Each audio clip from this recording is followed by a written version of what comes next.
So there may be a time in your academic journey where you need to write a research proposal. If you're in a graduate program, you usually have to do a research proposal, definitely for your doctoral dissertation, often for your master's thesis before it's approved by a committee or your advisors so that you can actually go on and do it. If you want to get funding, most grant applications require some form of a research proposal, and they can be competitive. So, starting to develop this skill is crucial. So there are some key components in a research proposal. It needs to be well structured and provide a very clear plan for conducting the research you want to do. It has to ensure feasibility. Is it a doable project under the skill set and resources available to you? Is it rigorous? And is it aligned with existing literature? Is it contributing to the current state of knowledge? Or have you just kind of ignored everything that exists? You're recreating the wheel, maybe answering a question that's already been answered. So there are some key components you need to have, and we're going to talk about a few of these aspects. So one, the basic structure of a research proposal, the kinds of things you can anticipate most research proposals needing to have in them, although they can vary based on the different grad program you're writing a research proposal for, or the different funding agency that the grant is connected to. So we'll talk about the structure of a proposal, and then a couple tips on synthesizing literature versus simply summarizing it, as well as integrating a theoretical framework. Those two skills really make a proposal stand apart, especially when you're newer at the process of developing one. So first, the structure of a research proposal is usually a title page. It includes the research title, the researcher's name, institution, or if it's for a undergraduate course, maybe the course title and the date. Then you move into the introduction. This establishes the background context, states the research question or a hypothesis, especially if it's more of a quantitative study, and it explains the importance of the study, like the why factor. Why does it matter to study this? You want to really lay that out. Then you move into the literature review. This is where you're synthesizing past research, hopefully identifying gaps in the research, and then providing a good foundation for the study you're doing. This is also where you would potentially put your theoretical frame, either in the intro or the lit review. If it's a very theoretically oriented project, it might go into the lit review. If it's just something that's helping frame the research question, then maybe it'd go into the introduction. You move into the most important part, which is the methodology. This details the research design, the data collection methods, the sample you're going to get. Who are they, the participants? How are you going to get them? And your plan for analysis. Is it a quantitative project or qualitative project? Are you going to use certain software? And you want to lay out exactly what you're going to do, how you're going to do it. Then most, not all, but most research proposals will ask for feasibility questions, such as a budget or a timeline. Granting agencies that are giving you money usually expect a budget. How are you going to spend the money we give you if we give it to you? And so you might put, you estimate different costs. Do you have to travel to collect data? Do you need certain software? Do you need transcription help or research assistance? Is there a incentive to some people that maybe they get a $10 gift card if they sit down and do an interview with you? So all the different ways you might need to do the research that you're proposing. Timeline is also crucial. And however long you think it's going to take, it usually takes about 50% longer. So be generous with yourself in the timeline. Often you will have a section on ethical considerations. So you'll want to address some of the basic things when we talked about ethics, but certainly informed consent, confidentiality of the participants, any potential risks of harm to the participants. And that doesn't just have to be physical risks. It could be emotional or social or reputational risks, especially if you're studying something that maybe is stigmatized or people wouldn't want others to know about.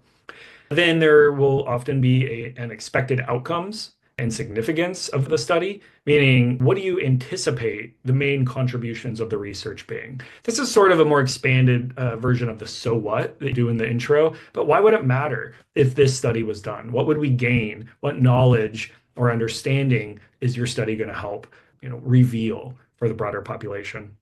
And then, of course, you'll have a references section where you list all the sources that you cited in some kind of proper academic format, probably APA, maybe ASA if you're a sociologist, whatever format is required by the grad program you're in or the granting agency or course. So I do want to drill in real quick on two additional points. One is about synthesizing versus simply summarizing literature. So if you're just summarizing, you're just listing what each study found without connecting the research. So for example, someone might write, Smith 2020 found social media increases anxiety, while Jones 2021 found that it disrupts sleep. So cited things, you have supported claims you made, but you really haven't tied them together. So synthesizing, it integrates, right? It finds patterns, relationships, gaps. So for example, research suggests that social media impacts mental health in multiple ways. Smith 2020 links it to anxiety, while Jones connects it to sleep disruption, suggesting a broader pattern of psychological effects. Right, so in this way, they're both examples of how social media impacts mental health that then lead to suggest a broader pattern of psychological effects, as opposed to simply citing individual pieces of information without connecting them. So a strong synthesis shows how past research informs the current study and helps justify your research question. And it also just makes you look much more professional or adept at handling scholarly literature. You don't want your lit review to read almost like an annotated bibliography. If you're just summarizing a journal article in a paragraph and then citing it, next paragraph, summarizing the next one, it's very disjointed. So be sure that you synthesize the literature. You don't simply summarize the literature. Last, I do want to mention the importance of developing a theoretical framework in a research proposal. A theoretical framework provides the foundation for understanding the research problem. I know sometimes maybe when you take a theory class, it seems abstract, but a good theory is supposed to help make a prediction. It's a heuristic, it's a lens for seeing society. And so if you have a strong theory, it can help lead to a set of research questions that would logically follow. And then you can test, for example, not only the hypothesis or research question, but the strength of that theory. If it's a strong theory, then it is more likely to help you predict what you might find in the social world. And theories that are commonly used in studies are ones that have been proven useful and often accurate in predicting things you might see. So how do you identify a theoretical framework? One, review how similar studies to the one you want to do has framed their research. They're most likely using a theoretical frame, and there's absolutely nothing wrong with borrowing the frame of another project. Of course, you're going to cite that frame and which literature supports it or introduces it. But also consider discipline-specific theories. If you're a sociologist, something like social capital theory, or if you're a psychologist, cognitive dissonance theory, these ideas of how people behave. But different disciplines tend to have theoretical frames that are more or less common or popular in each discipline. And of course, use tools like Google Scholar or ChatGPT to help you find relevant theories. ChatGPT particularly is really helpful. You can tell it your research question and your discipline and ask it to give you the top theories that you think would help make a strong theoretical frame. And then it'll list them and you can ask it to educate you on each one to go a little deeper in understanding why. So how do you integrate a theoretical frame into your proposal? You'll introduce the theory briefly and explain its relevance, its importance. And you'll show how past research has used the theory to study similar topics.